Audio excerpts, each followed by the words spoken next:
নমস্কার। আজকে একটি কোম্পানি নিয়ে বলবো যেটা 6 বছর পরে দীর্ঘ লস থেকে 51,970 কোটি টাকা প্রফিট করেছে। মানে দীর্ঘদিন ধরে লড়াই করে এখন প্রফিটের মুখ দেখেছে, সেটা 6 বছর পর 51,970 কোটি টাকা প্রফিট দেখিয়েছে। এরকম একটি কোম্পানি সম্বন্ধে আলোচনা করব যেটা টেলিকম সেক্টরে পড়ে। এছাড়া আরও একটি ফার্মা কোম্পানি সম্বন্ধে আলোচনা করব যেটা ঠিক এরকমভাবে একটা আশ্চর্যজনক রেজাল্ট তৈরি করেছে লাস্ট কোয়ার্টারে। তো ফার্স্ট, এই যে 6 বছর পরে যে কোম্পানিটি দীর্ঘ লোকসান থেকে লাভ হয়েছে সেই স্টকটা নিয়ে আমি ফার্স্ট আলোচনা করছি। এখানে আমরা দেখতে পাচ্ছি যে 6 বছর ধরে যে কোম্পানিটি শুধু লোকসান বা লসের মুখ দেখছিল, তারা হঠাৎ করে এক কোয়ার্টারে 51,970 কোটি টাকা কিভাবে লাভ হলো সেটা আমরা একটু দেখে নেব। তো এটা হচ্ছে কোম্পানিটির নাম, আপনারা নিশ্চয়ই বুঝতে পেরেছেন। এই কোম্পানিটির নাম হচ্ছে ভোদাফোন আইডিয়া। তো এই যে কোম্পানিটি নেট প্রফিট করলো 51,970, এখানে দেখানো হচ্ছে প্রফিটটা কিভাবে এলো। মেইনলি প্রফিটটা এসেছে এজিআর ডিউস রিঅ্যাসেসমেন্ট এবং ওয়ান টাইম অ্যাকাউন্টিং গেন থেকে। এই এজিআর থেকে মেন জিনিসটা এসেছে, এই প্রফিটটা এসেছে।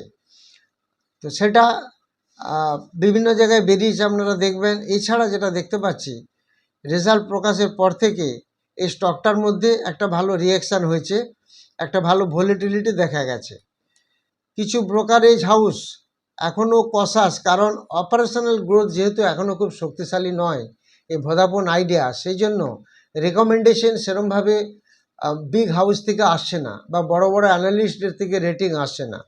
সেই জন্য এখন কসাস, কিন্তু ট্রেডিং ভলিউম প্রচুর হচ্ছে, প্রচুর বেড়ে গেছে।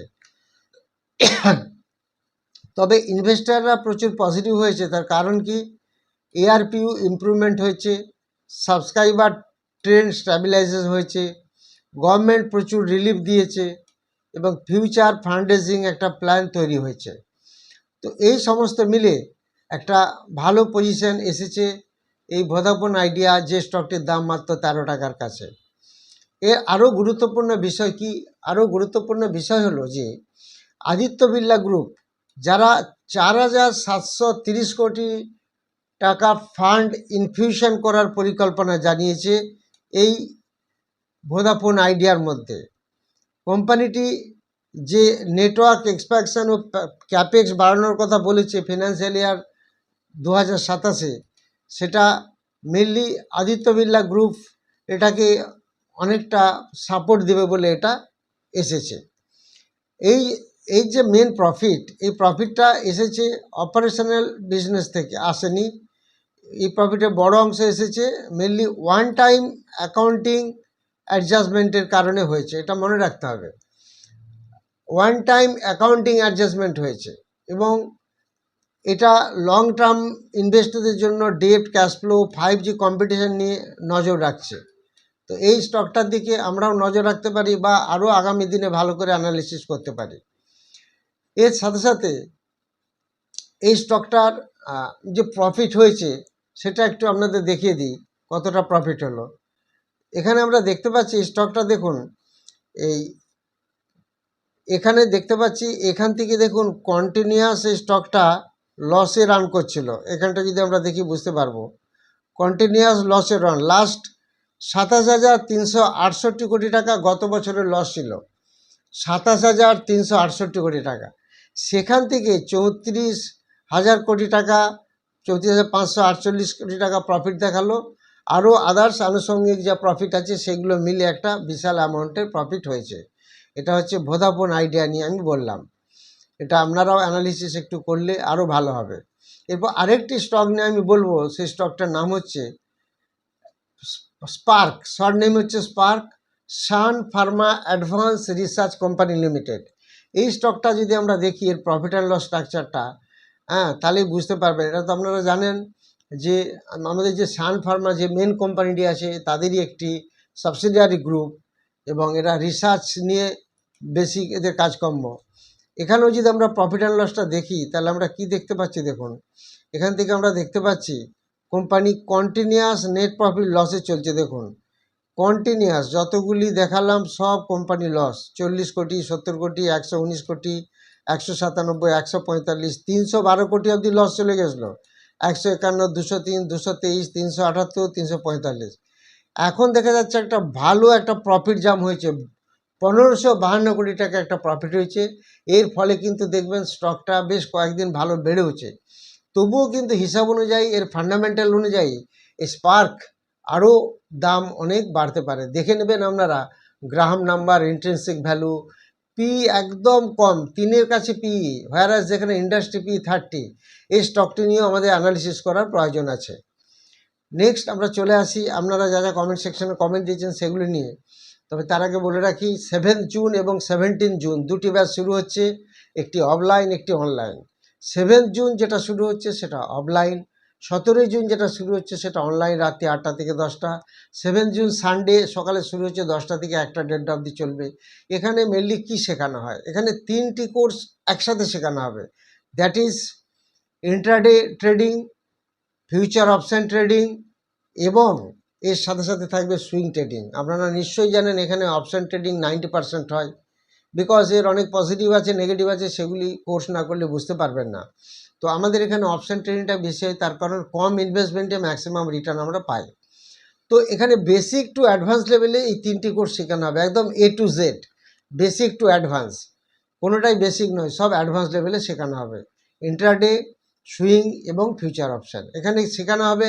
কি কি fundamental, technical, price action, chart pattern, candle sticks, এবং শুধু নট অনলি দ্যাট, তার সাথে সাথে থাকবে আপনার স্টক সিলেকশন ফর্মুলা। প্রত্যেক দিন স্টক সিলেক্ট করে কিভাবে আমরা ইন্ট্রাডে কাজ করে প্রফিট করতে পারবো সেটার এখানে সব শেখানো হয়, এবং তার সাথে সাথে সেগুলি লাইভ মার্কেটে তার ইম্প্যাক্ট প্রত্যেককে দেখানো হয়। এরকম কোর্স শুরু হচ্ছে 7 জুন অ্যান্ড 17 জুন। আপনারা ফলো করবেন। যদি আপনাদের ইন্টারেস্টেড আপনারা থাকলে তখন আপনারা হোয়াটসঅ্যাপে যোগাযোগ করবেন। নেক্সট আপনারা জানতে চেয়েছেন পূর্ণিমা ঘোষ জিন্দাল শ এখন কততে কিনলে ভালো হয়। এখানে জিন্দাল শ মোটামুটি 202 লেভেলে যদি পান ভালো হবে। দেবরাজ পাল জানতে চেয়েছেন শক্তি পাম্প 556 করে কিনেছে, এখন একটু অ্যাভারেজ করবেন যদি 475 কাছে আসে। শম্পা মণ্ডল জানতে চেয়েছেন ভারত এয়ারটেল লং টার্মের জন্য হোল্ড করব। ভেরি গুড শেয়ার, নিশ্চয় আপনারা জানেন ভারত এয়ারটেল এখন সেকেন্ড পজিশনে চলে এসে আফটার রিলায়েন্স ইন্ডাস্ট্রি। HDFC ব্যাঙ্কেও মার্কেট ক্যাপিটালে হারিয়ে দিল, তার মানে যেখানে 22-24 র্যাঙ্ক ছিল ভারত এয়ারটেলের, সেখানে সেটা সেকেন্ড পজিশনে আসতে চলেছে। HDFC ব্যাঙ্ক থার্ডে চলে যাচ্ছে। তো ভারত এয়ারটেল আগামী দিনে নিশ্চয়ই ভালো হবে। ঈশ্বর বর্মন জানতে চান কোল ইন্ডিয়া কি কেনা যায়, 440-এর পাশে পেলে একটু খেয়াল রাখুন। সুভাষ প্রামাণিক জানতে চান SPL support and resistance, support থাকবে 150, রেজিস্ট্যান্স 166। সুস্মিতা সামন্ত জানতে চান আপার ইন্ডাস্ট্রির স্টকটা কেমন, কত দামে বাই করা যেতে পারে। এটা দেখুন যেখানে চলছে ওভারবট জোনে চলছে, এক্ষুনি বাই করবেন না, একটা কারেকশান হচ্ছে কিনা দেখুন, যদিও স্টকটার দাম মাত্র 12 টাকার কাছাকাছি। কানাই শাহ জানতে চান ইনফোসিস এখন কি বাই করা যায়, 1100 লেভেলটা যদি পান একটু খেয়াল রাখুন। মৃত্যুঞ্জয় পাল জানতে চান KPIT 1400 করে কেনা, এখন আপনাকে অ্যাভারেজ করতে হবে যদি 690-এর কাছাকাছি পান।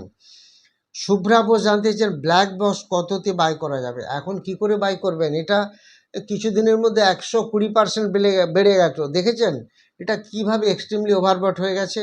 ব্ল্যাক বক্স প্রচুর বেড়েছে, একটু খেয়াল রাখুন, কারেকশান হতে দিন। তপন পাল জানতে চাইছেন BSE নিফটি 50-তে অন্তর্ভুক্ত হলে দামে ভলিটিলিটি দেখা যেতে পারে কি। ডেফিনেটলি এখনই দেখেছেন যে BSE কিভাবে ভোলেটাইল, প্রত্যেক দিন কীভাবে বাড়ছে, অতএব বাড়ার আগে তো প্রচুর ভোলেটাইল, তারপর নিফটি 50-তে গেলে কতটা ভোলেটাইল হবে বোঝা মুশকিল। নিফটি 50-তে যখনই কোনো স্টক ঢুকে তার আগে একটা ভালো ভোলেটাইল হয়। অভিমান বিশ্বাস জানতে চান REC লিমিটেড 343 কিনা এখন অ্যাভারেজ করা ঠিক হবে, এখন একটু ওয়েট করুন তারপর অ্যাভারেজ করবেন। কল্যাণ বর্মন জানতে চান কনফিডেন্স পেট্রোলিয়াম 64-এ কিনা, এর সাপোর্ট রেজিস্ট্যান্স কত, স্টকটি সম্পর্কে কিছু বলুন। এই স্টকটা 58-এর কাছাকাছি যদি পান তাহলে দেখবেন, রেজিস্ট্যান্স 68। কৌশিক দাস ইমন শাহ জানতে চান এক্সাইড শেয়ারটা সাপোর্ট অ্যান্ড রেজিস্ট্যান্স কত, 328 সাপোর্ট, 366 রেজিস্ট্যান্স।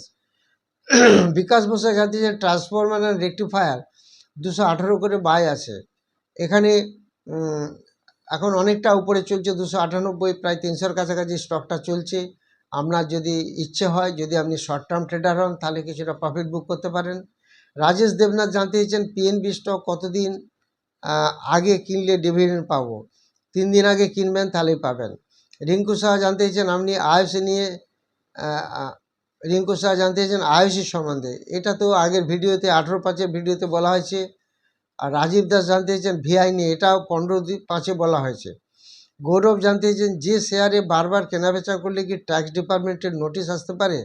কোনো নোটিশ আসবে না। গভর্নমেন্ট বলছে আপনি যত খুশি কিনুন, যত খুশি বেচুন, খালি আপনাকে short term long term gain tax দিয়ে যান, ফাইল মেনটেন করুন, কিচ্ছু হবে না। কোটি কোটি টাকার কেনাবেচা করুন, কিচ্ছু হবে না। আপনার ট্যাক্স ফাইল রাখতে হবে, এটা খেয়াল রাখবেন। শর্ট টার্ম লং টার্ম আপনাকে at the end of the year হিসাব করে সেটা দিতে হবে। মন্টু কুমার দাস জানতে চান বেদান্ত কি এখন বাই করা যেতে পারে? এটা বেশ কয়েকদিন তো বাড়লো আফটার ডিমার্জার। একটু ওয়েট করুন, যদি একটু কারেকশন পান, আদারওয়াইজ স্টকটা নিঃসন্দেহে ভালো।